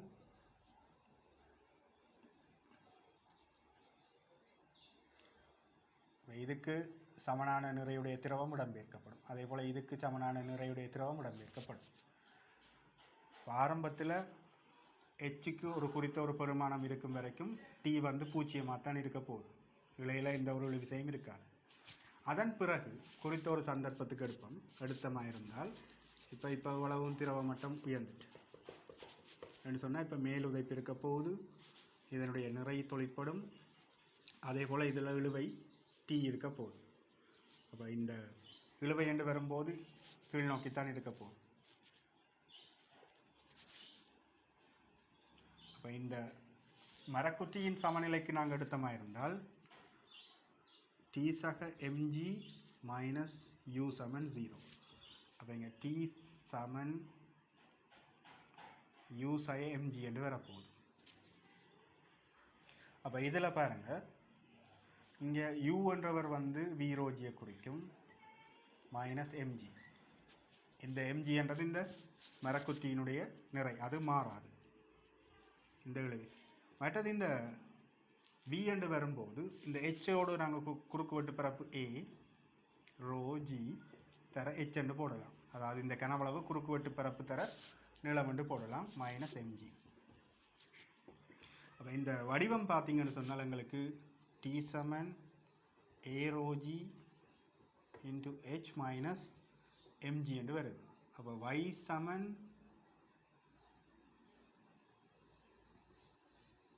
mx c என்ற வடிவம். அப்போ எங்களுக்கு y சமன் mx c என்ற வடிவம் எங்கே வருது? இவ்வாறு வரும். வந்துட்டு பிறகு முற்றாக இதுக்குள்ள இந்த மரக்குற்றி திரவத்துக்குள்ள அமிழ்ந்துட்டு சொன்னால் அதுக்கு பிறகு உள்ள இழுவை வந்து மாறாமல் இருக்கும். ஸோ அப்படி இருக்கிற கிராஃபை பார்த்தீங்கன்னு சொன்னால் எங்களுக்கு 4வது வரைவு தான் இங்கே எங்களுக்கு பொருத்தமானதாக இருக்கும்.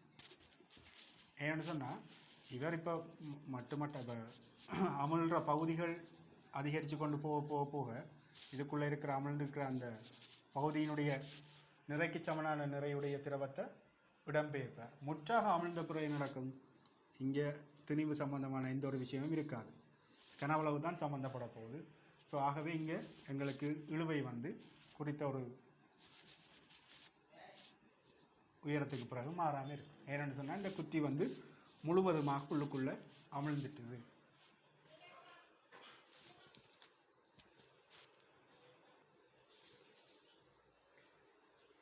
அடர்த்தி ரோவண்ணையுடைய திரவம் ஒன்றை கொண்ட பாத்திரம் ஒன்று உருவில் காட்டப்பட்டுள்ளவாறு நிறக்கும் தராசு ஒன்றின் மீது வைக்கப்பட்டு இழை ஒன்றினாலே தொங்கவிடப்பட்டுள்ளது.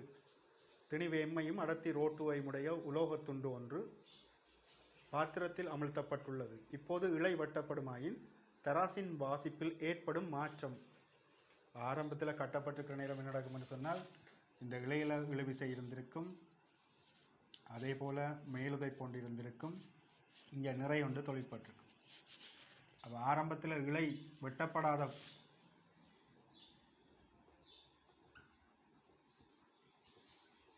வெட்டப்படாத போது இந்த திணிவினது சமநிலைக்கு மேல் நோக்கி T plus U minus mg வந்து பூஜ்ஜியமாக இருந்திருக்கும். இப்போ இதில் எங்களுக்கு வெட்டப்பட்ட பின் எப்படி இருக்க போகுது? இந்த இழுவை இருக்காது. இப்போ மேலுதைப்பு யூ டேஷாக இருக்க போகுது. யூ டேஷ் சமன் எம்ஜியாக இருக்கும். அப்போ இதில் கேட்டது என்னன்னு சொன்னால், இப்போ தராசின் வாசிப்பில் ஏற்படும் மாற்றம் தான் கேள்வி.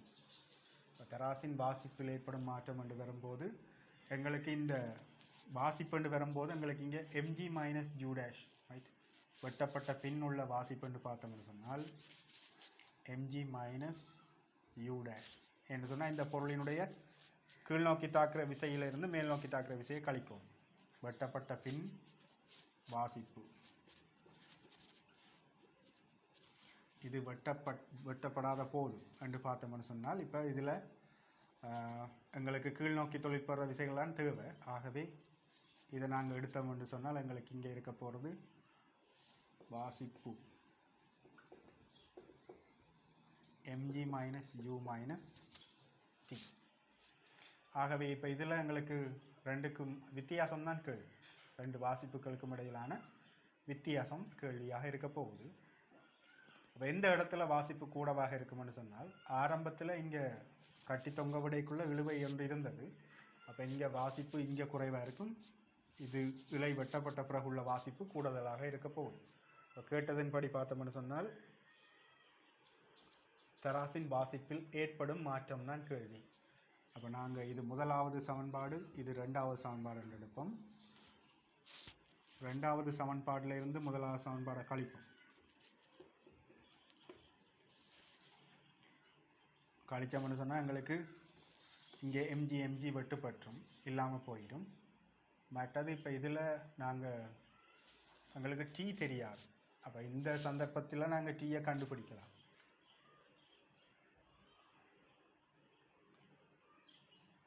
mg மைனஸ்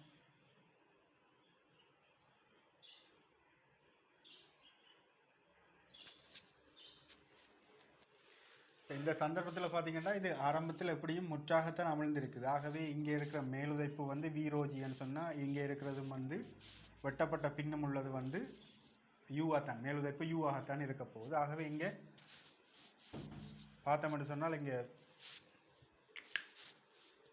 ஸோ இதில் வாசிப்பில் ஏற்பட போகிற வித்தியாசம் என்று பார்த்தோம்னு சொன்னால் இதிலிருந்து ரெண்டாவதுலேருந்து முதலாவது கழிச்சோம்னு சொன்னால் வித்தியாசம் வாசிப்பில் ஏற்படும் மாற்றம்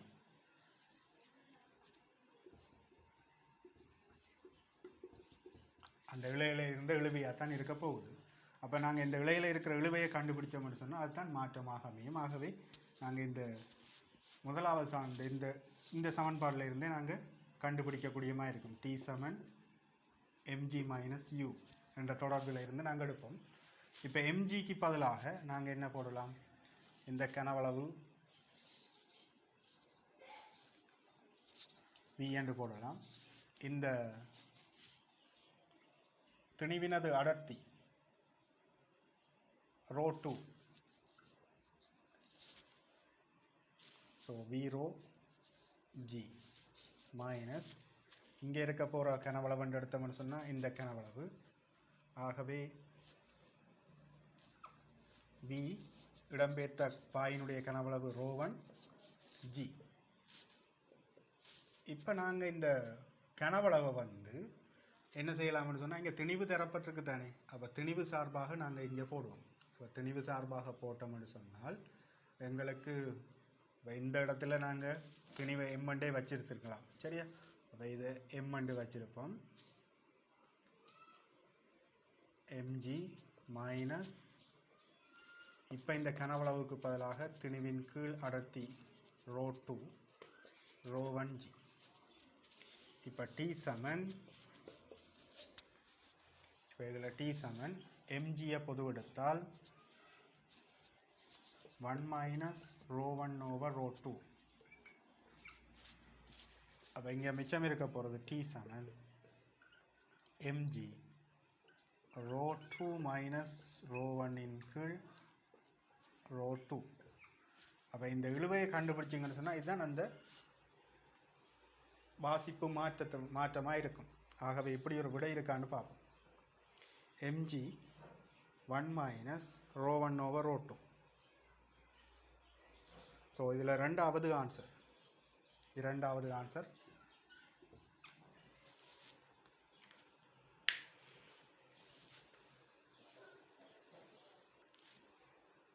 ரசப்பாரமானி ஒன்றை வரிப்படம் காட்டுகிறது. ரச நிரலிலுள்ள எப்புள்ளியில் அமுக்கம் 500 மில்லிமீட்டர் ரசமாகும்.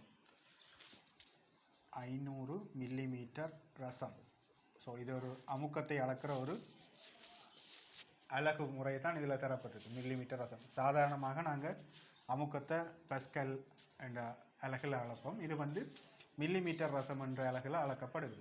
அப்போ இந்த பாரமானி இப்போ இது வலிக்கு திறந்திருந்துன்னு சொன்னால் இது வாசிக்க போகிறது வந்து வளிமண்டல அமுக்கத்தை தான் வாசிக்க போகுது. அப்போ இங்கே நீள வித்தியாசம் என்று பார்த்தோம்னு சொன்னால் இங்கே பாருங்கள் 920 இங்கே 160 கழித்து பார்த்தால் எங்களுக்கு 760 மில்லிமீட்டர் ரசம். அப்போ எங்களுக்கு சாதாரணமாக தெரியும் வளிமண்டல அமுக்கம் 760 மில்லிமீட்டர் ரசம். இதை வந்து நாங்கள் பஸ்கலில் சொன்னால் 1/10⁵ பஸ்கலாக இருக்கும்.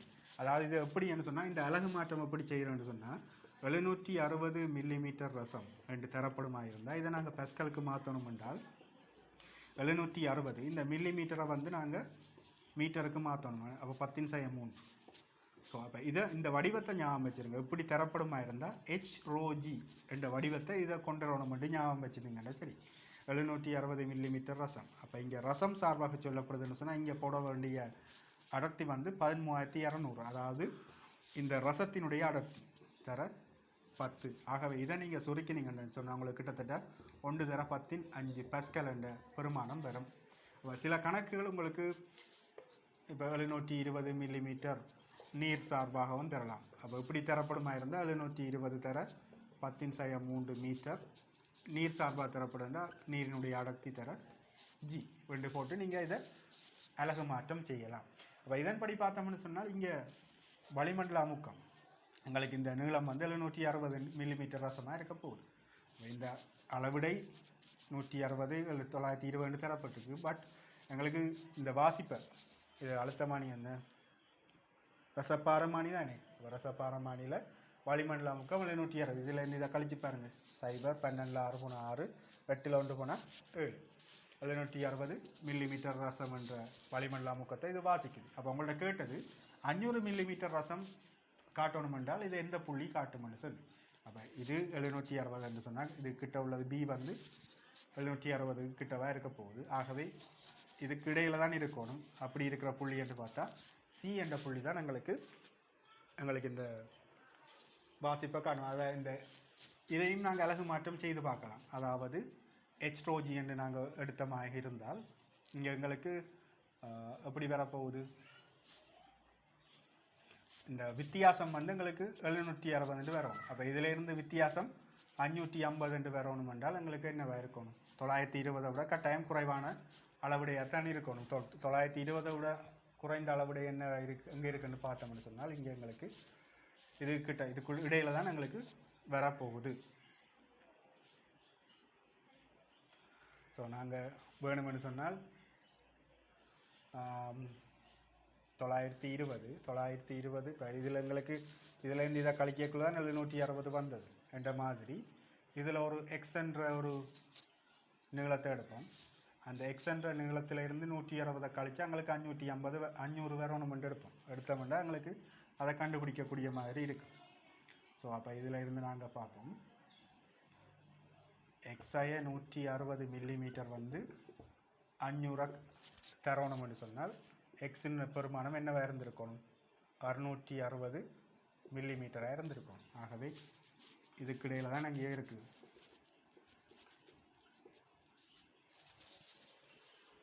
ஆகவே இதில் எங்களுக்கு சி என்ற புள்ளி தான் இதில் அந்த வாசிப்பை காட்டுற புள்ளியாக அமையும்.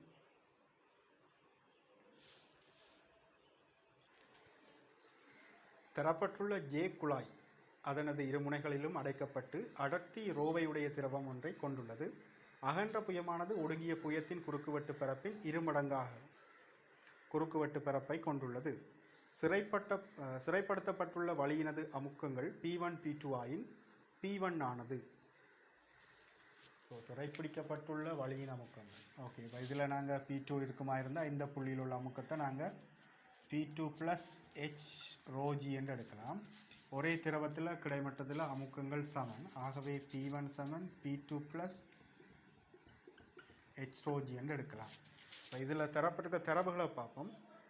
P2 சமன் இல்லை, P2 + H ρgக்கு சமன்.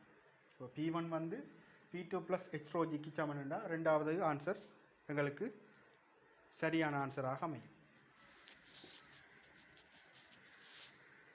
இப்போ குறுக்குவெட்டு பரப்புகளை தந்தாலும் எங்களுக்கு அமுக்கம் வந்து இங்கே வந்து என்னது, திரவ அமுக்கம் வந்து ஆழத்தில் தான் தங்கி இருக்க போகுது. பொருவில் காட்டப்பட்டவாறு தக்கை துண்டொன்று நீரை கொண்ட கொள்கலன் ஒன்றினது அடிப்புறத்திற்கு லேசான விரிபடா இழை ஒன்றினால் கட்டப்பட்டுள்ளது. மாறா ஆர்முடுகள் ஒன்றுடன் இக்கொள்கலன் கிடையாக இடது பக்கத்திற்கு அசைக்கப்படுகிறது. இடது பக்கத்துக்கு இப்போ அசைக்கப்படுதான் மாறா ஆர்முடுகளோடு. இக்கொள்கலன் கிடையாக இடது பக்கத்துக்கு அசைக்கப்படுகிறது. நீர்ப்பரப்பிலும் இழையின் திசையிலும் ஏற்படும் மாற்றங்களை பின்வரும் வரிப்படங்களில் எது திறம்பட காட்டுகிறது? ஆரம்பத்தில் ஓய்வில் இருக்கக்குள்ள இந்த திணிவு வந்து பாரு காட்டப்பட்டு மிதந்து கொண்டு இருக்குது. இப்போ இடது பக்கம் இவரை நகர்த்துறீங்க. இப்போ நகர்த்துற நேரம் இவருக்கு இடதுகை பக்கமாக A and R முடுகள் இருக்க போகுதுன்னு சொன்னால், இங்கே வந்து இந்த தொகுதிக்கு வந்து இப்போ பாத்திரத்துக்குள்ளே இருக்கிற இந்த திரவம் வந்து A and R முடுகளை பெறணும். அப்போ இந்த A and R முடுகளை பெறணுமா இருந்தால் இங்கே விளையுள் விசை வந்து இடது பக்கமாக இருக்கணும். அப்போ இடது பக்கமாக விளையுள் விசை வரணுமாக இருந்தால் எங்களுக்கு திரவத்தினுடைய நிலை வந்து எப்படி இருக்கணும்னு சொன்னால், இவர் முன்னோக்கி நகர எங்களுக்கு விளையுள் விசை வந்து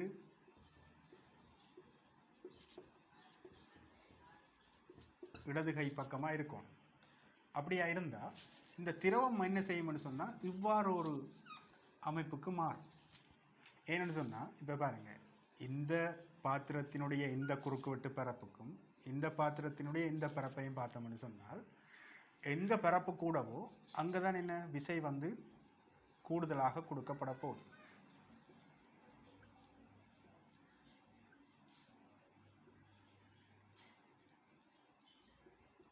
இப்போ இது F1 இது F2 என்று எடுத்தோம்னு சொன்னால் இங்கே எங்களுக்கு F2 > F1 இருந்தால் தான் எங்களுக்கு முன்னோக்கி A and R முடுகள் இங்கே வழங்கப்படக்கூடிய மாதிரி இருக்கும்.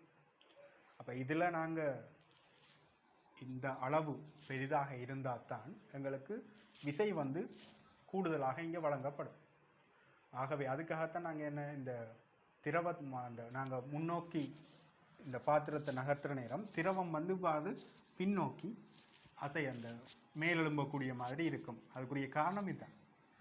என்ன காரணம்னு சொன்னால், நாங்கள் அசைக்கிற திசையில் எங்களுக்கு ஆர்முடுகள் வரணுமாக இருந்தால் விளையுள் விசை வந்து அந்த அசைக்கிற பக்கம் இருக்கணும் என்றால் எனக்கு பாத்திரத்தால் திரவத்துக்கு வழங்கக்கூடிய விசை வந்து முன்னோக்கி இருந்தால் தான் எங்களுக்கு ஆர்முடுகள் இயக்கத்தை இங்கே நாங்கள் ஏற்படுத்தக்கூடிய மாதிரி இருக்கும். சரி, அதாவது ஆர்முடுகள் இயக்கம் ஒன்று இருக்குன்னு சொன்னால் விளையுள் விசை வந்து இயக்க திசையிலேயே இருக்கணும் அப்படின்னு சொன்னால் எனக்கு விளையுள் விசை F2 - F1 வந்து முன்னோக்கி இருக்கணும். ஆகவே கிடையா நாங்கள் எடுக்கிற நேரம் எங்களுக்கு விளையுள் விசை வந்து முன்னோக்கி இருக்கணும். இந்த சந்தர்ப்பத்தில் இப்போ நாங்கள் பார்த்தோம், மேலுதைப்பு வந்து இந்த நீர்மட்டத்துக்கு செங்குத்தாகத்தான் தொழிற்படுது. மேலுதைப்பு இந்த மேற்பரப்புகளுக்கு செங்குத்தாக, ரைட்? அப்போ அதே போல் இந்த மேற்பரப்புக்கு செங்குத்தாக மேலுதைப்பு தொழிற்படணும் அப்படின்னு சொன்னால் இந்த இலை வந்து என்ன இவ்வாறு வரும். வந்தால் தான் இங்கே இலையில் இழுவிசை இருக்கும், மேலுதைப்பு இவருக்கு செங்குத்தாக இருக்கும், இதனுடைய நிறை தொழிற்படும். அப்போ இங்கே F1 என்ற விசை, இங்கே F2 என்ற விசை, F2 என்ற விசை, இது F1 என்ற விசை. அப்போ திரவம் முன்னோக்கி இப்படி ஒரு விசையை கொடுக்கும், ரைட்? ஆகவே F2 தான் F1லும் பார்க்க பெருது. F1 என்றது இந்த பகுதியால் கொடுக்கப்பட்ட விசை, F2 என்றது இந்த பகுதியால் கொடுக்கப்பட்ட விசையாக இருக்கும். ஆகவே எங்களுக்கு இப்படி ஒரு படம் அங்கே எத்தனையாவது படத்தில் இருக்குன்னு பார்த்தோம்னு சொன்னால் 5வது படம். அப்போ இனி உங்களுக்கு தெரிஞ்சிருக்கும் என்னத்துக்காக நாங்கள் பாத்திரத்தை அசைக்கிற நேரம் திரவம் வந்து நாங்கள் அசைக்கிற திசைக்கு எதிரான பக்கம் அது மேலெழும்புதுன்னு சொல்லி இப்போ உங்களுக்கு விளங்கி இருக்கும். அதுக்குரிய காரணம் இதுதான். எங்களுக்கு பாத்திரத்தை அசைக்கும் பகுதியிலேயே ஆர்முடுகள் இயக்கம் இருக்கிறதால எங்களுக்கு விளையில் விசை இந்த பக்கம் இருக்கணும் என்றால் எங்களுக்கு இந்த விளையில் விசை வரக்கூடிய திசை வந்து இடதுகை பக்கமாக இருக்கணும் என்றதால் பாத்திரத்தினுடைய மேற்பரப்பால் இந்த மேற்பரப்பால் வழங்கக்கூடிய விசை வந்து கூடுதலாக இருக்கணும். ஆகவே கூடுதலாக இருக்கணும்னு சொன்னால் இந்த பரப்பு வந்து தொடுபரப்பு வந்து கூடுதலாக இருக்கணும். ஆகவே இவ்வாறு அமையும்.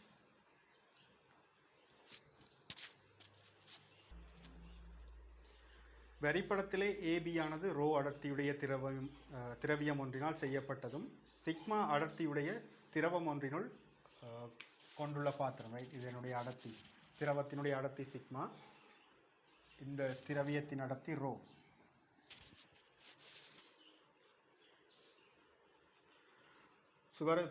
சுவருக்கு ஏயில் சுயாதீனமாக பிணைக்கப்பட்டுள்ளது. ஒரு மெல்லிய சீரான கோளாகும். சமநிலையில் இக்கோளின் 1/5 பகுதி திரவத்திற்கு வெளியே நீட்டிக்கொண்டிருக்குமாய். 1/5 பகுதி.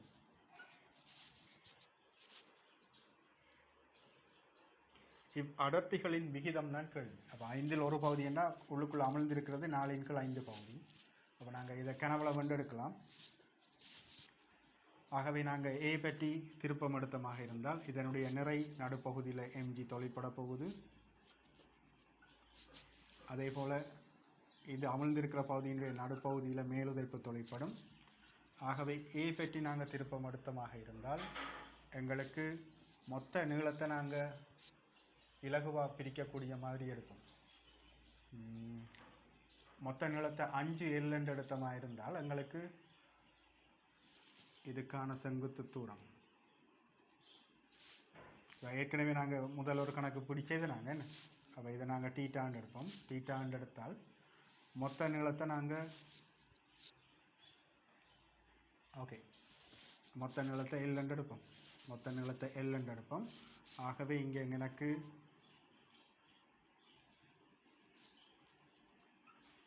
mg தர அரைவாசி இவ்வளவு L என்றால் இவ்வளவும் L/2. ஸோ L/2 cos θ வரப்போகுது. ஏன்டா இதுக்கான செங்குத்து தூரம் தானே எனக்கு தேவை. மைனஸ் இப்போ இதுக்குள்ளே அமிழ்ந்திருக்கிற பகுதி என்று பார்த்தோம்னு சொன்னால் 4/5 இவ்வளவு பகுதி அமிழ்ந்திருக்கு. அதில் அரைவாசி என்று சொன்னால் 2/5. ஆகவே எங்களுக்கு யூவுக்கான செங்குத்து தூரம் இவ்வளவும் 5/4 பகுதி அமிழ்ந்திருக்கு. ஆகவே அரைவாசி என்று வரும்போது எங்களுக்கு 2/5.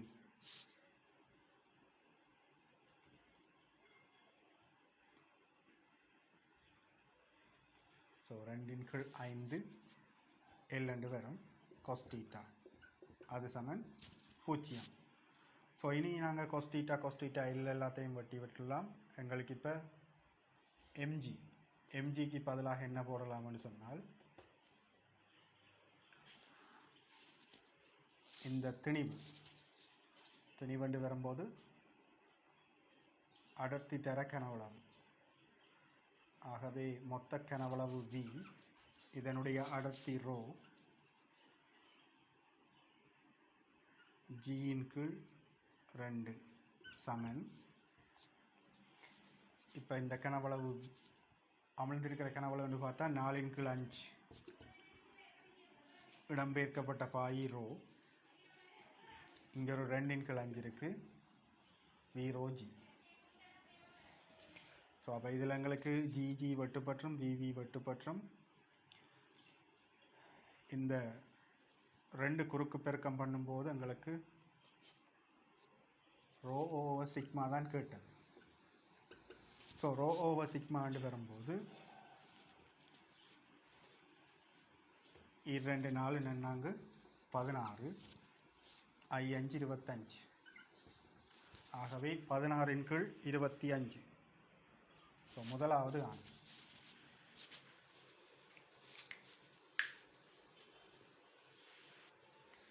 இந்த கேள்வியோட இந்த வீடியோவை முடிச்சுக்கொள்கிறேன். இன்னும் 40 கேள்விகள் இருக்குது. ஸோ அந்த 40 கேள்விக்குரிய விளக்கங்களை அடுத்தடுத்த வீடியோக்களில் நாங்கள் அப்லோட் பண்ணுறேன். இந்த வினாக்களுக்குரிய பிடிஎஃப் ஃபைலை வந்து நான் டிஸ்கிரிப்ஷன் பாக்ஸில் வந்து நான் உங்களுக்கு அப்லோட் பண்ணிவிடுறேன். நீங்கள் அதில் போய் டவுன்லோட் பண்ணிக்கொள்ளலாம். ஸோ தொடர்ச்சியாக இந்த வீடியோக்களை நீங்கள் பார்க்குறதுக்கு ஃபிசிக்ஸ் வித் சக்தி என்ற யூடியூப் சேனலை வந்து நீங்கள் சப்ஸ்கிரைப் பண்ணிக்கொள்ளுங்கள். அப்போ தான் நான் தொடர்ச்சியாக போடுற வீடியோஸ் வந்து உங்களுக்கு கிடைக்கக்கூடிய மாதிரி இருக்கும் உடனுக்குடன். Okay, thank you.